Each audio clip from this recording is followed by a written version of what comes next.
तो ऐसे में परिवार का साथ और उनके साथ साझा करी हुई हर एक बात बहुत इंपॉर्टेंट होती है। तो फैमिली का, मेरे केस में मेरे पेरेंट्स का और मेरे भाइयों का बहुत बड़ा सपोर्ट रहा है। और उसके बाद आते हैं आपके टीचर्स। आपके टीचर्स वो मार्गदर्शक होते हैं जो आपका वो रास्ता दिखाते हैं या आपको अपने टैलेंट से आपकी पहचान करवाते हैं जो आप खुद नहीं कर पाते।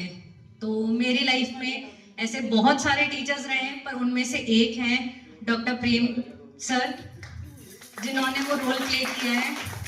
टू बी ऑनेस्ट, जब मैंने कोचिंग ज्वाइन करी थी तो मैं इस कंफ्यूजन में थी कि मुझे सेमेस्टर को ज़्यादा प्रायोरिटी देनी है, क्योंकि मेरे लिए एमएससी का गोल्ड मेडल शायद नेट जेआरएफ से ज़्यादा इंपॉर्टेंट था।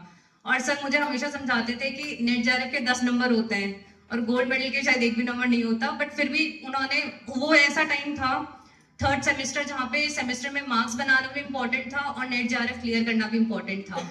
और यकीन मानो मुझे इतना भी कॉन्फिडेंस नहीं था कि मुझे ऐसा लगता था नेट जेआरएफ तो मुझसे, जेआरएफ तो बहुत दूर की बात है, मुझसे नेट भी नहीं क्लियर हो पाएगा। पर सर को पहले दिन से वो कॉन्फिडेंस था। सर मुझे ऐसे बोलते थे कि तेरी ना टॉप 5 में रैंक आएगी।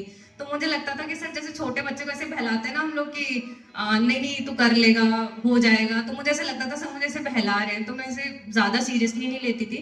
पर एक चीज़ जो मैंने इस पूरी जर्नी में ध्यान रखी कि सर ने जो बोला उस चीज़ को मैंने पत्थर की लकीर की तरह माना। सर ने कहा पीवाईक्यू सॉल्व करना है तो मैंने किए। सर ने कहा कि अभी हम लोगों को उससे जो बुक्स आती हैं उनसे नहीं पढ़ना है, सिर्फ नोट्स पढ़ने हैं, तो मैंने उतना ही पढ़ा।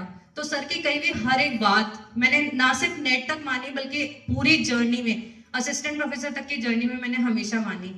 और मतलब जो कॉन्फिडेंस सर को था ना, वो कॉन्फिडेंस कभी मुझे खुद पर नहीं था। और सर ने जब ये बोला था ना कि टॉप 5 में रैंक आएगी, तो मुझे लगता था कि सर मुझे बहला रहे। पर जिस दिन रैंक आई उस दिन लगा कि सर को पहले से ही कैसे पता थी ये सारी चीजें।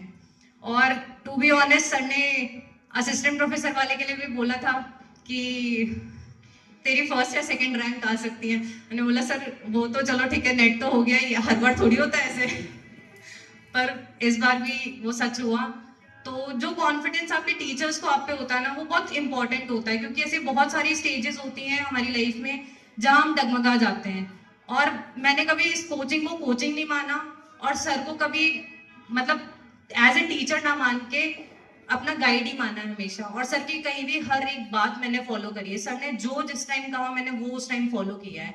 मतलब सबका अपना अपना होता है तरीका, स्ट्रैटेजी होती है, पर ऐसा कुछ नहीं होता है कि कुछ मतलब लक होता है, बहुत सारी चीजें होती है, बट स्टिल आप अपने टीचर्स की बात मानते हो, वो बहुत इंपॉर्टेंट होता है। और उसके बाद आते हैं आपके फ्रेंड्स।